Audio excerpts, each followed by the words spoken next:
ওয়ামতাসুল ইয়াওমা আইয়ুহাল মুজরিমুন। আজকে অপরাধীরা আলাদা হয়ে যাও। অপরাধীরা কি হয়ে যাও? এদিকে খেয়াল করেন।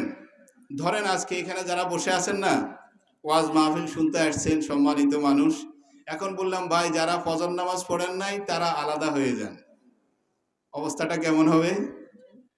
এখানে তো সবাই নিজস্ব সম্মান স্ট্যাটাস নিয়ে বসে আছেন, যখন বলবে ফজর নামাজ পড়েন নাই কে, তখন অবস্থা কি?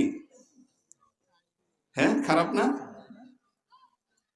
সেই সময়ও যখন এক শ্রেণীর ব্যক্তিকে আল্লাহ বলবেন ওয়ামতাজুল ইয়াউমা আইয়ুহাল মুজরিমুন, অপরাধীরা আজকে আলাদা হয়ে যাও।